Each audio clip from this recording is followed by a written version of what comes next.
26 innocent civilians were shot dead in cold blood in Pahalgam in Jammu and Kashmir. April 2025, an attack in Pahalgam, Jammu and Kashmir, leaves India in shock. India blames Pakistan-based militants. Within days, India suspends the Indus Waters Treaty, cutting off major water supplies that Pakistan depends on.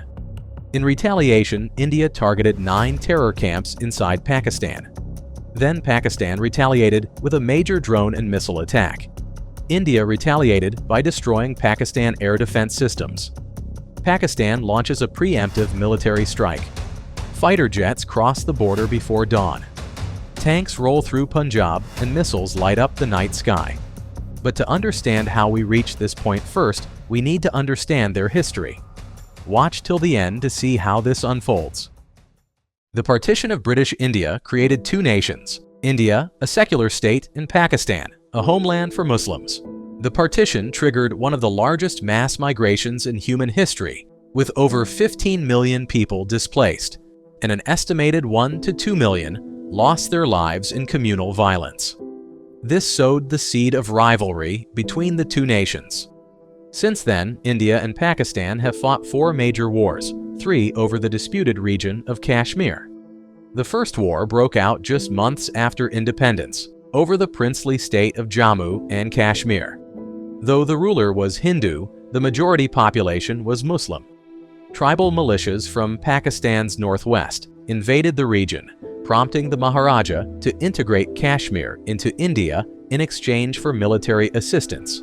The war lasted over a year until the United Nations brokered a ceasefire in 1949, establishing what is now known as the Line of Control.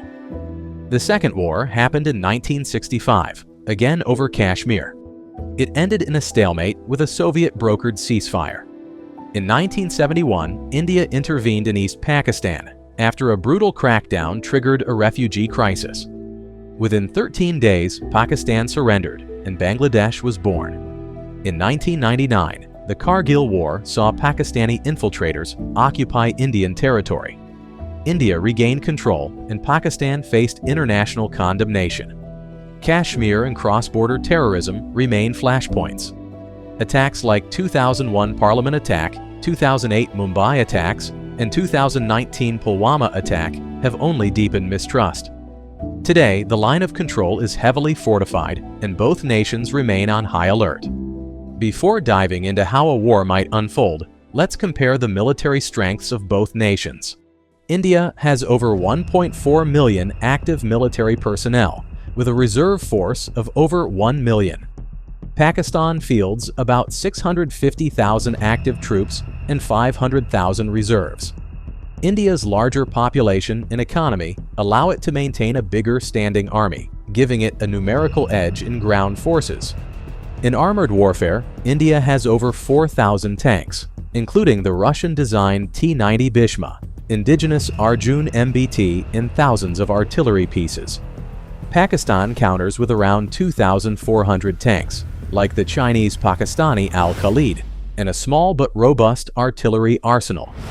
While India has more hardware, Pakistan's terrain-focused defenses are designed to offset this advantage. India's Air Force boasts about 2,100 aircraft, including 600-plus combat jets.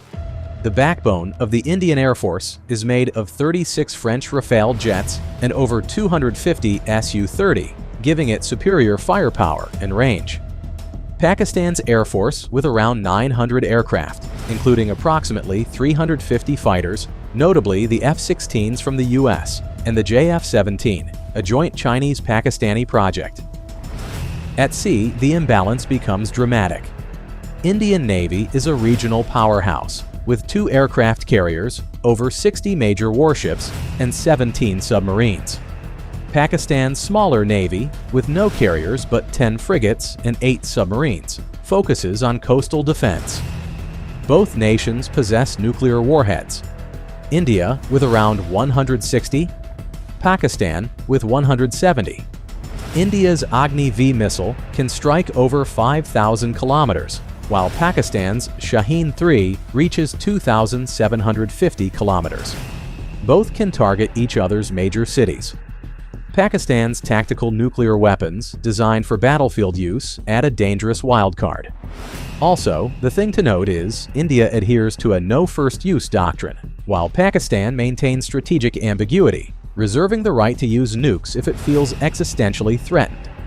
India's defense budget is around $80 billion annually, dwarfs Pakistan's $10 billion.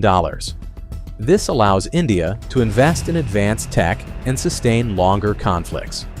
However, Pakistan's alliances with China and focus on asymmetric warfare, like supporting insurgent groups, makes it a resilient enemy despite the resource gap. But sheer power doesn't start wars. History has shown us it only takes a single spark. And in 2025, that moment came not from a battlefield, but from a quiet valley in Kashmir. On April 22, 2025, peace was shattered in the town of Pahalgam, Jammu and Kashmir. Armed terrorists attacked tourists visiting the valley. 26 civilians lost their life and more than 20 injured. Eyewitnesses later revealed that the attackers segregated victims based on religion and shooting those unable to recite Islamic verses. The Resistance Front, TRF, believed to be a Lashkar-e-Taiba affiliate, initially claimed responsibility, only to retract it days later. India responded swiftly, expelling Pakistani diplomats, revoking visas, and suspending all imports from Pakistan, closing ports and tightening the line of control. And most critically, suspending the Indus Waters Treaty for the first time. Pakistan, in turn, suspended the Shimla Agreement, closed its airspace to Indian aircraft, and denied any involvement. On May 7, 2025, India launched Operation Sindoor. In a series of coordinated precision strikes, Indian fighter jets and missiles targeted 9 terror camps and launch pads deep inside Pakistan and Pakistan-occupied Kashmir. The message was clear. India would no longer tolerate attacks on its civilians. Pakistan countered with launching a massive drone and missile strike. India retaliated with destroying Pakistan air defense system. The war didn't begin with a nuclear flash, but with a strategic decision. India chose to restrict water flow from the Indus River and retaliate with Operation Sindoor. It was a move seen in Islamabad as both economic strangulation and a national humiliation. Pakistan had a choice: wait and suffocate or strike back. They chose the latter. Before sunrise, Pakistani jets, primarily Chinese-made JF-17, crossed the Indian border. Their targets, frontline air bases in Punjab, Rajasthan, and Jammu. Radar stations, military airports, and communications bunkers aimed not to win the war, but to blind India long enough to gain ground. While the skies lit up, Pakistan's elite armored divisions, led by Al-Khalid main battle tanks, surged forward through the Lahore-Sialkot corridor. Their mission: capture Amritsar and surrounding districts before India could mount a coordinated response. The goal wasn't long-term occupation, it was leverage. Hold Indian soil and force a ceasefire with better terms. Pakistan knew time was against it. Its economy, its military reserves, its energy infrastructure couldn't withstand a prolonged campaign against India. So its doctrine was brutal in simplicity: strike fast, strike deep, and make the world intervene before collapse. In the north, across Kashmir's frozen ridges and narrow passes, special forces and militant units push through the line of control. Their goal is to cut the Jammu and Srinagar highway, isolating the Kashmir Valley from India's core.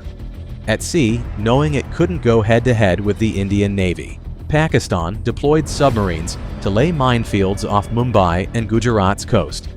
Not to win, but to disrupt, delay, and force India to reallocate its naval strength. India's cold start doctrine was built for this moment.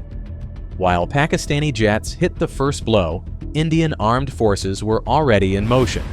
Battle groups, designed for rapid deployment, surged toward the border. In the air, India's arsenal was overwhelming: Rafales, Su-30, Mirage 2000s. Coordinated and launched counterattacks on Pakistani armor columns, radar arrays, and command posts. On the ground, Indian Strike Corps, led by T-90s and Arjun tanks, stormed forward. They bypassed entrenched positions and encircled Lahore, isolating it from reinforcements. The earth shook beneath mechanized infantry as India sought not to push, but to break Pakistani defenses in north before diplomacy could interfere. While the north burned, the southern front opened. Indian forces surged into Sindh, aiming for Hyderabad and Karachi, Pakistan's economic heart. Their goal: sever Pakistan's southern arteries, isolate Karachi, and push Pakistan into economic and logistical chaos. Meanwhile, in Kashmir, Indian mountain units launched counter-operations to push back infiltrators. At sea, India's carrier groups formed a wall off the coast, blockading all imports including oil. Indian cruise missiles, including the feared BrahMos, struck oil terminals, depots, and even targeted Gwadar, Pakistan's Chinese-funded mega-project. By the end of the first week, both nations had suffered losses. Pakistan's cities were under siege. Lahore faced encirclement. Karachi's economic lifeline was strangled. India's military momentum was undeniable.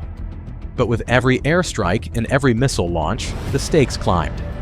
Inside Pakistan's command bunkers, nuclear discussions moved from theory to contingency. On the 8th day of the war, Indian tanks just kilometers from the Pakistani command centers, Pakistan crosses the line. Under its first-use doctrine, Pakistan authorizes the launch of tactical nuclear weapons. But India was prepared. Satellite and radar coverage picked up multiple launch signatures within seconds. India's ballistic missile defense network, one of the most advanced in the region, intercepts most incoming warheads. But not all. 2 tactical nukes break through, detonating near Indian armored formations. Casualties are high. But India holds its ground. The line has been crossed. And now, India responds in kind. India retaliates with a limited tactical strike aimed at Pakistani armor staging ground. The strike is precise, devastating, and sends a clear message. India has both restraint and resolve. With its armored units in disarray, command networks degraded, and Indian forces advancing on multiple fronts, Pakistan's forward units begin to surrender. The war ends not with negotiations, but with surrender in the field.